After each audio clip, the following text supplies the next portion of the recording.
நாக தேசத்தில் இருக்கும் முனிவர் ஒருவர் தனது சீடர்களை அழைத்துக் கொண்டு புண்ணிய ஸ்தலங்களுக்கு கால்நடையாக பயணம் செய்கிறார். முனிவரும் அவரது சீடர்களும் ஒவ்வொரு கோவிலாக சென்று மனமுருகி பிரார்த்தனை செய்துவிட்டு அதற்கு பிறகு தங்களது பயணத்தை தொடர்ந்து கொண்டே இருக்கிறார்கள். அப்போது ஒரு நாள் இரவு அவர்கள் ஒரு காட்டை கடந்து சென்று கொண்டிருக்கும் போது மழை பெய்ய ஆரம்பித்து விடுகிறது.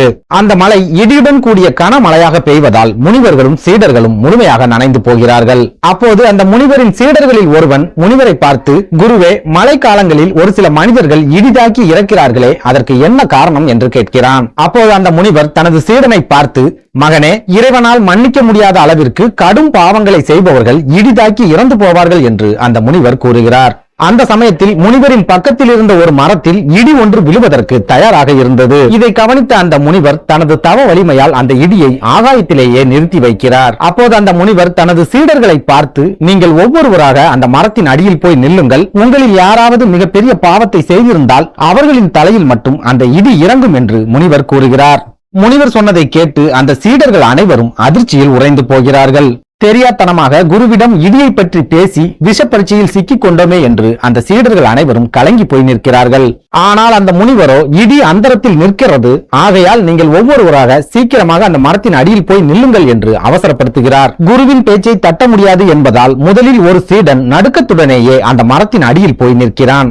அந்த சீடன் மரத்தின் அடியில் போய் தயங்கி தயங்கி நிற்பதை பார்த்து மற்ற சீடர்கள் அனைவரும் அதிர்ந்து போய் நிற்கிறார்கள். ஆனால் அவர்கள் அனைவரும் பயந்தது போல் மரத்தின் அடியில் நின்ற சீடனின் தலையில் இடி விழவில்லை.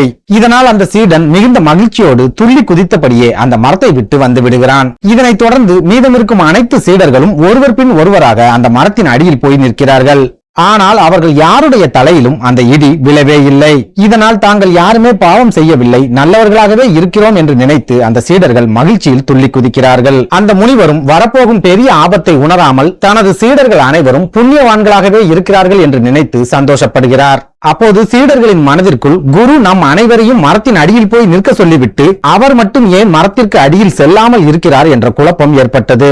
உடனே அவர்கள் அனைவரும், நமது குரு ஏதோ மிகப்பெரிய பாவத்தை செய்திருக்கிறார், அதனால்தான் மரத்தின் அடியில் போய் நிற்காமல் ஒதுங்கி நிற்கிறார் என்று தங்களுக்குள் பேசிக் கொண்டனர். சீடர்களின் எண்ணத்தை புரிந்து கொண்ட அந்த முனிவர் சீடர்களை பார்த்து, நானும் அந்த மரத்தடியில் போய் நிற்க வேண்டும் என்றுதானே எல்லோரும் நினைக்கிறீர்கள் என்று கேட்கிறார். அப்போது சீடர்களில் ஒருவன் குருவை பார்த்து, குருவே, பரீட்சை என்று வந்துவிட்டால் யாருக்கும் விதிவிலக்கு கிடையாது, ஆகையால் தாங்களும் அந்த மரத்தடியில் போய் நிற்க வேண்டும் என்று சொல்கிறான். இதை கேட்ட மற்ற சீடர்களும், ஆம் குருவே, நீங்கள் கண்டிப்பாக அந்த மரத்தடியில் போய் நின்றே ஆக வேண்டும் என்று சொல்கிறார்கள். சீடர்கள் சொன்னதை கேட்ட அந்த முனிவர் சிறிய தயக்கம் கூட இல்லாமல் அந்த மரத்தின் அடியில் போய் நிற்கிறார். முனிவர் மரத்திற்கு அடியில் சென்ற அடுத்த நொடியே அதுவரை ஆகாயத்தில் பொறுமையாக காத்திருந்த அந்த இடி மொத்தமாக இறங்குகிறது. ஆனால் குரு நிற்கும் அந்த மரத்தின் மேல் இடி இறங்காமல் சீடர்கள் மேல் மொத்தமாக இறங்கி விடுகிறது. இதனால் அந்த முனிவரின் சீடர்கள் அனைவருமே அந்த நொடியே மாண்டு போகிறார்கள். இதை பார்த்து அதிர்ச்சி அடைந்த அந்த முனிவர் வானத்தை நோக்கி, எம்பெருமானே, இது என்ன சோதனை? சற்று முன்னர் தானே இவர்கள் அனைவரும் புண்ணியவான்கள் என்பது உறுதியானது. அப்படி இருக்கும்போது அந்த இடி எப்படி எனது சீடர்கள் தலையில் விழுந்தது? இது யார் செய்த தவறு என்று கேட்கிறார். அப்போது ஆகாயத்திலிருந்து ஒரு குரல் முனிவரிடம் பேசுகிறது. அப்போது அந்த குரல் முனிவரை பார்த்து, முனிவரே, உனது சீடர்கள் அனைவரும் சில நிமிடங்கள் முன்பு வரை புண்ணியவான்களாகவே இருந்தார்கள். ஆனால் எப்போது அவர்கள் தனது குருநாதர் பாவம் செய்திருப்பார் என்று சந்தேகப்பட்டார்களோ அப்போதே மிகப்பெரிய பாவம் அவர்களை வந்து சேர்ந்து விட்டது.